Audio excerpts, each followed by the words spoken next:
بسم اللہ الرحمن الرحیم ایاک نعبد و ایاک نستعین۔ میرے پاکستانیوں، میں جو آج آپ سے بات کرنے لگا ہوں وہ کل ایک ISPR کی پریس کانفرنس ہوئی اور اس کے اندر انہوں نے ایک دو باتیں کہیں تو میں مجبور ہوں کہ میں آج اپنی قوم کے ساتھ بات کروں۔ جو انہوں نے بات کی کہ یہ پاکستان کے خلاف بغاوت اور اشارہ سارا تحریک انصاف کے اوپر کہ ہم نے بغاوت کی ہے، اور یہ کہ یہ پہلے سے پلان بن رہا تھا اس کا کہ ہم یہ پہلے سے ہی تیاری کر رہے تھے بغاوت کرنے کے لیے، اور یہ اپنی فوج کے خلاف یہ سارا یہ ہم نے کیا، اور جس طرح کی وہ بات کی گئی مجھے ایک بڑی تکلیف ہوئی اس کی۔ تو میں نے کہا کہ میں آج اپنی قوم کے سامنے ذرا 2-3 پوائنٹ رکھوں، کیونکہ جب ایسی بات کی جاتی ہے تو اس کا جواب دینا بڑا ضروری ہے۔ دیکھیں، اب یہ موقف آ گیا ISPR کا اور پاکستان کی اسٹیبلشمنٹ کا کہ تحریک انصاف نے بغاوت کی۔ اب یہ دوسرا بھی ایک موقف ہے، یہ ہمارا بھی موقف ہے، یہ میرا موقف ہے، میری پارٹی کا موقف ہے کہ ہمارے خلاف پوری کانسپریسی کی گئی، ہماری گورنمنٹ گرائی گئی، جبکہ پاکستان کی تاریخ میں 2 سالوں میں آخری ہمارے 2 سالوں میں بہترین معیشت اوپر جا رہی تھی۔ آپ اگر اکنامک انڈیکیٹرز دیکھ لیں اور پاکستان اکنامک سروے پڑھ لیں تو وہ ان کی حکومت کا بھی پڑھ لیں جو ان کے دور میں شائع ہوا ہے، تو آپ کو یہ پتہ چلے گا کہ 17 سال کے بعد بہترین اکنامک پرفارمنس تھی، اور 17 سال پہلے اس لیے تھی کہ امریکی ڈالرز آ رہے تھے، ہم امریکہ کی وار آن ٹیرر لڑ رہے تھے۔ یہ امریکی ڈالرز آنے کے باوجود یہ اکانومی بڑھ رہی تھی، انڈسٹری بڑھ رہی تھی، ریکارڈ گروتھ ہو رہی تھی، اور اس کے باوجود کہ 2 سال کرونا میں ساری دنیا میں ایک بہت بڑا زوال آیا ہوا تھا، اس کے باوجود اللہ کا کرم کہ ہم نے اپنی معیشت کو بھی بچایا، ہم نے اپنے لوگوں کو بھی بچایا۔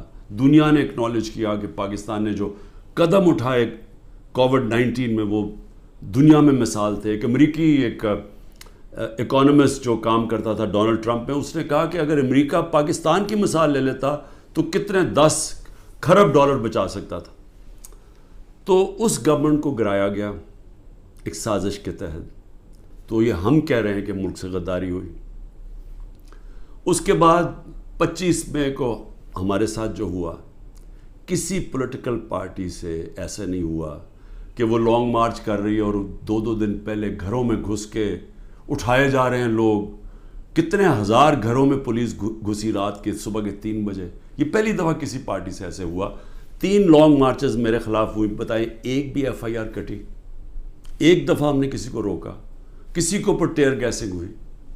اور ہمارے اوپر پورا ایک اٹیک آیا، ہمارے بنیادی حقوق فنڈامنٹل رائٹس کی وائلیشنز ہوئی، اور ہمارے اوپر ہی پرچے کٹ گئے۔ میں نے تب 26 کی صبح کو اپنے دھرنا کال آف کیا، کیونکہ مجھے پتا تھا انتشار کی طرف جا رہا ہے۔ جو پارٹی الیکشن چاہتی ہے وہ انتشار تو نہیں چاہتی۔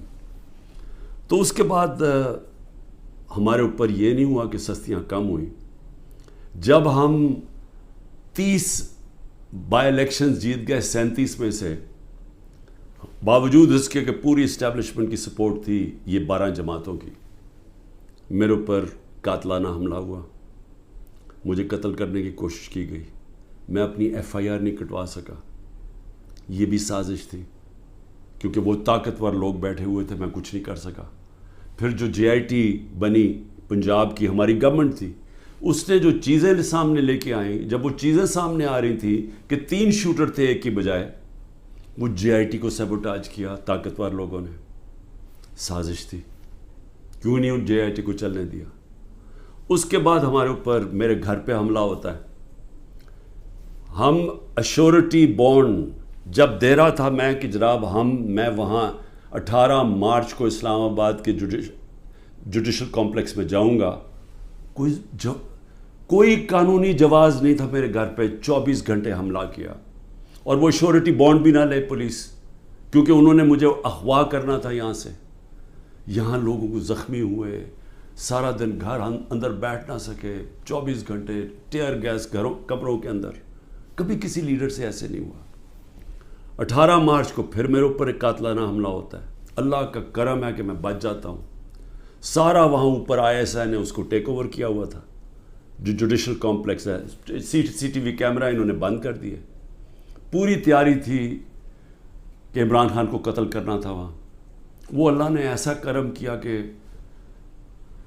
وقت میں ہم باہر نکلے، اگر اندر چلے جاتے تو دروازہ بند ہو جاتا تو ختم تھا. وہاں بچا میں. اس کے بعد اگلے دن یہاں، 2 دن کے بعد 3 دن کے بعد ادھر ایک اور مرتضیٰ بھٹو ٹائپ قتل کرنا تھا. وہ مجھے پہلے پتہ چل گیا، میں نے ٹی وی پہ چلا گیا، وہ رک گئی بات. تو سازش تو کیا ہو رہی تھی؟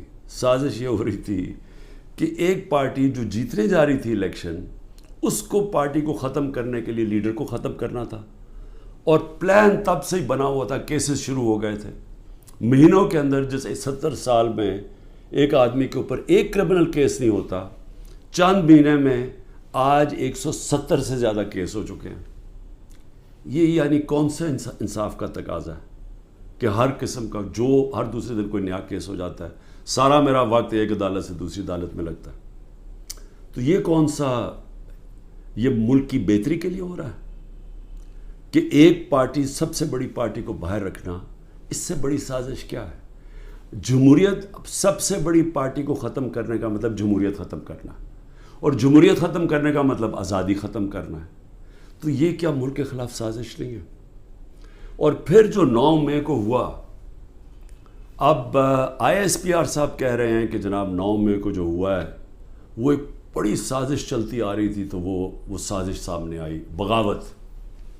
مجھے یہ بتائیں کہ میں جب یہاں سے، مجھے پتا تھا پکڑنا انہوں نے مجھے 9 مئی کو، میں اس سے پہلے ویڈیو ریکارڈ کر کے گیا کہ اگر مجھے پکڑنا ہے مجھے وارنٹ دے دیں اور میں آرام سے اپنے آپ کو آپ کے حوالے کر دوں گا. کوئی ضرورت نہیں ہے کہ یہ جو میرے گھر کے باہر ہوا کہ پولیس، 1000 پولیس اور رینجرز اٹیک کر رہے ہیں. سب کے سامنے جو ہوا کہ رینجرز بھی نہیں بلکہ وہ کمانڈوز تھے، انہوں نے اٹیک کیا، شیشے توڑے. عملہ جو بیٹھا ہوا تھا رجسٹری آفس کا اسلام آباد ہائی کورٹ، اس کو مارا، وکیلوں کو مارا، مجھے لگا ڈنڈا، مجھے اس طرح لے کے گئے جس طرح کوئی دہشت گرد ہے. غیر قانونی طور پہ مجھے پکڑا. کیا یہ بھی سازش کا حصہ تھا؟ کیونکہ اس کی وجہ سے اشتعال آنا تھا لوگوں کو. اور ہمارا موقف یہ ہے کہ اس کو استعمال کر کے ایک پورا کریک ڈاؤن کیا گیا جو پہلے سے پلان تھا. ہو ہی نہیں سکتا کہ 2 دنوں کے اندر آپ 10,000 لوگوں کو جیلوں میں ڈال دیں پکڑ کے، جب سے پہلے سے پلان نہیں بنا ہوا تھا.